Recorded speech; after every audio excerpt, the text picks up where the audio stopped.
जिंदाबाद जिंदाबाद। अब की बटन कहाँ दबेगा, अब की बटन कहाँ दबेगा, जितन राम मांझी जिंदाबाद। साथियों नमस्कार, आपने देखना शुरू कर दिया है डिस्ट्रिक्ट न्यूज बिहार। अभी हम लोग गया जिला के एक गांव में हैं और यहाँ देखिए सैकड़ों लोग हमारे पीछे खड़े हैं। इन सभी लोगों को ये बताया जा रहा है, समझाया जा रहा है कि एनडीए गठबंधन को वोट दीजिए, एनडीए गठबंधन को खेमा में वोट कीजिए। हमारे साथ बात करने के लिए एनडीए महागठबंधन के तमाम नेता यहाँ पर उपस्थित हैं। चुनावी प्रचार में लोग आए हुए हैं। हम जानने का प्रयास करेंगे कि चुनावी प्रचार में क्या गरीबों को मुद्दा है, क्या गरीबों को विकास होगा, क्योंकि गया लोकसभा में लगातार गरीबों के साथ छल किया गया है। गरीब कैसे विकसित होंगे, गरीबों के कैसे उत्थान होगा, इन सभी मुद्दा को लेकर के हम बात करेंगे। हमारे साथ बात करने के लिए हम सेकुलर पार्टी के जिला उपाध्यक्ष हैं जो गया जिला से आते हैं, सुधीर यादव जी। हम जानने का प्रयास करेंगे, क्या कहना चाहेंगे सर? आप लोग एनडीए के लिए वोट मांग रहे हैं, आपको पीछे सैकड़ों लोग नारा लगा रहे हैं, क्या कहना चाहेंगे, कैसे गरीबों का विकास होगा? देखिए, सबसे पहले तो आपका धन्यवाद और तमाम बोधगया और गया जिला वासियों को, और जिस गांव में हम लोग अभी हैं रामपुर में, यहाँ के सभी लोगों को मेरे ओर से धन्यवाद कि इन लोग अपना कीमती समय देके और इस बात को समझ रहे हैं कि अगर हमारा कोई शुभ चिंतक है तो वो जीतन राम मांझी है, अन्यथा उसके अलावा कोई नहीं है। सबका पॉकेट लंबा है, बाकी जो भी है सब जिनका विकास होना होगा, शिक्षा में कहिए या स्वास्थ्य में कहिए या गरीबी से लड़ने का बात कहिए, तो उसके लिए जीतन राम मांझी सफिशिएंट हैं और इनसे बढ़िया कोई नेता नहीं हो सकता है।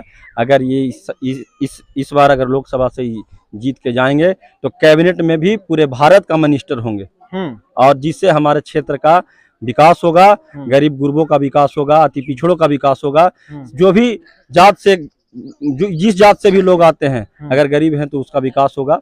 और अभी तक गया जिला को एक शिक्षित और सामाजिक सांसद नहीं मिला था। अभी तक जो भी सांसद मिला था वो समझ लीजिए अपने जीविकोपार्जन के लिए, अपने स्वार्थ के लिए बने, और किसी भी मुद्दा को आज तक आप संसद में कह दीजिए, अभी तक किसी ने ऐसा सांसद नहीं हुआ गया जिला से जो इस जिले का विकास का बात के लिए वहां संसद में आवाज उठा सके। इसलिए हम कहते हैं कि इस बार आंख बंद करके जीतन राम मांझी को वोट दीजिए और वोट देके इस क्षेत्र का विकास कराने का काम करेंगे। वो जो भी समस्या है उस पर निष्पादन किया जाएगा उनके द्वारा, अन्यथा फिर अगर किसी और को अगर जीत मिलती है तो फिर जो पिछले वर्षों से चला आ रहा है उसी चीज को झेलना पड़ेगा। और हम बस इतना कहेंगे, लोगों से अपील करते हैं कि आंख बंद करके एक बार जीतन राम मांझी को वोट दीजिए, क्योंकि भाई उनका ये आखिरी समय चल रहा है, समझ लीजिए। अब वो बुजुर्ग हो चुके हैं और उनको अब किसी चीज का कोई जरूरत नहीं है, क्योंकि वो मुख्यमंत्री भी रह चुके हैं। भाई उनको क्या जरूरत है आगे धन संपत्ति दौलत बनाने का?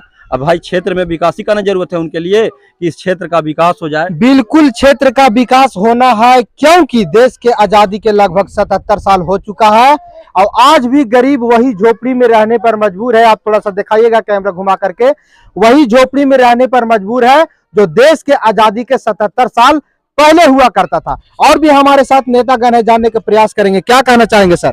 देखिए, सबसे पहले तो आपको धन्यवाद देना चाहते हैं और लोगों को धन्यवाद देना चाहते हैं कि यहाँ पर इतना आदमी जुट गए हैं हम लोग की बात सुनने के लिए। सिर्फ मांझी जी के नाम लेने पर जुट गए हैं कि हम लोग मांझी जी के दल से हैं, मांझी जी के चुनाव जिताना चाहते हैं, एनडीए की उम्मीदवार है मांझी जी।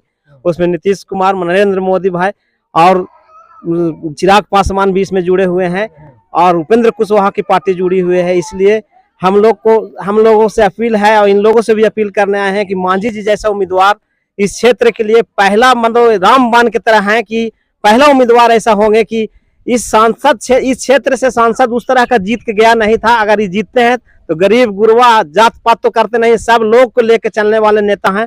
और हम लोग के पहले भी बोले सुधीर जी की हम लोग के पहले भी मुख्यमंत्री रहे हैं, बहुत अनुभवी नेता। अगर जीत के जाते हैं तो मानव कल्याण में और हम लोग को बहुत अच्छा रहेगा, रिजल्ट रहेगा अच्छा, गरीब के लिए काम करने का इनमें जुनून है।